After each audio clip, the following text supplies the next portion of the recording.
Linda. Twende. Wewe kaka karibu. Sogea. Mdogo. Linaenda hilo. Usiachie nguzo. Msiachie nguzo.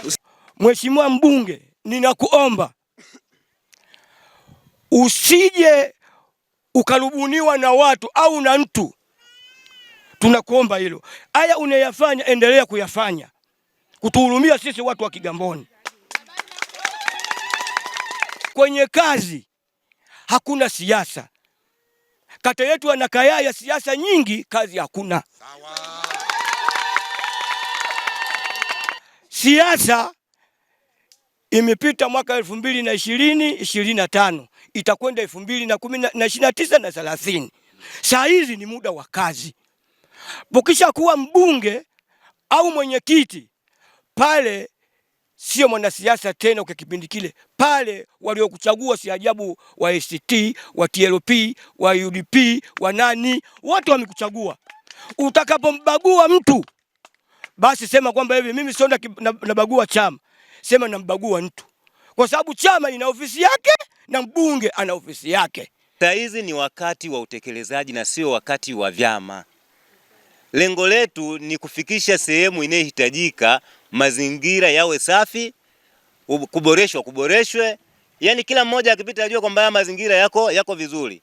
Lakini muda wa siasa umeisha. Sasa hizi kinachohitajika ni ushirikiano tu na mheshimiwa. Na mimi kama mwenyekiti, nadhani kwa ushahidi wako umeona nimekuunga mkono, nimekusupport na nimekupokea kwa kujua kwamba kuna vitu vya umuhimu na vya msingi ambavyo vinahitajika kwa wananchi vifanyike, na sio faida kwa wao, ni faida kwa wote sisi. Hii habari ya kila mwaka kutengeneza vivuko, hiki kivuko tunachotengeneza hapa ni cha muda, na kule ng'ambo ya pili mji umeenda miaka mingi kule Mataka, kuna kivuko cha pale darajani Mkwanda, lile ni daraja la kudumu la miaka mingi, lakini mji unaambaamba kwenda chini kule.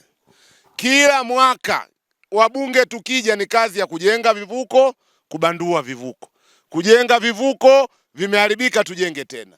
Lazima tuchole huu mstari tuseme basi. Sasa hilo aliwezi kutoka mfukoni mwa mbunge.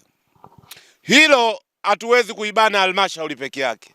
Hilo lazima tuibane serikali bungeni. Mnastahili kupata daraja la kudumu, daraja lililojengwa. Na mimi kwenye mkutano wangu wa kwanza baraza la Idi, kwa wale waliokuja katika mkutano wangu wa kushukuru, niliahidi kwamba moja ya ajenda nitayoibeba, nitawabana serikali ili upande huu tupate daraja la kudumu na upande ule tupate daraja la kudumu. Maneno hayo niliyasema mkutanoni.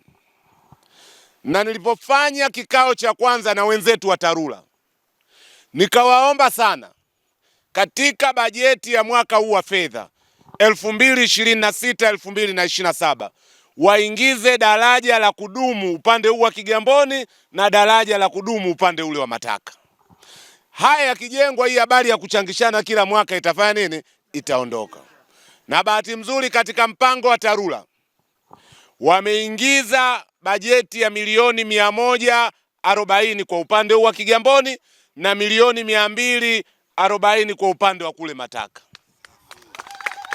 Sasa bajeti kuwekwa ni jambo moja na fedha kutoka ni jambo jingine.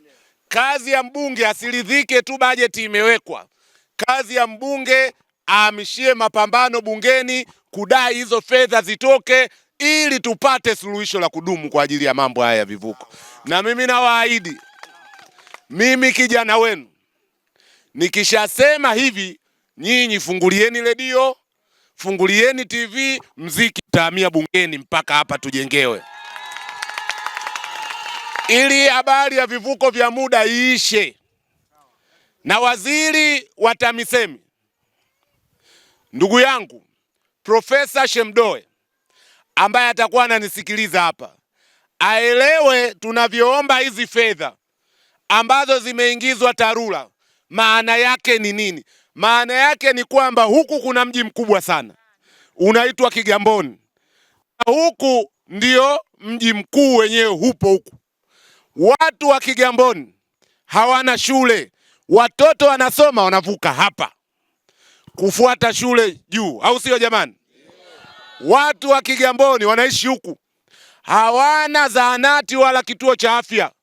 Wakitaka kutibiwa wanavuka hapa kwenda kutibiwa ng'ambo. Watu wa Kigamboni hawana huduma za uhakika huku juu. Wakitaka manunuzi, wakitaka kila kitu wanavuka hapa. Swali kwa TAMISEMI, TARURA wanaosimamia kazi hii, hawa watu wakati wa masika wanapitaje hapa? Ndio swali tunaoliacha. Na watateseka mpaka lini kupiga mbizi hapa? Na mtoto wa chekechea atavukaje hapa mkondo wa maji ukishakuwa mkubwa? Mtuombee kwa Mwenyezi Mungu aendelee kutujaza ujasiri tunapotetea haki za watu wa Tunduru. Tusiogope. Ndani ya bunge mule wabunge wengi, lakini tunalazimisha Tunduru isikike zaidi. Na leo nashukuru Tunduru bila kujikadi yana tuwe na dua kidogo pale. Mambo ya uchaguzi tuliache yapite kidogo, joto lipoe, mvua ipite, tupate dua kidogo. Kwa hiyo ninawakaribisha pale kwa mbunge Kadewele, kule nako kuna mpunga kule lakini huo wa kisomo huo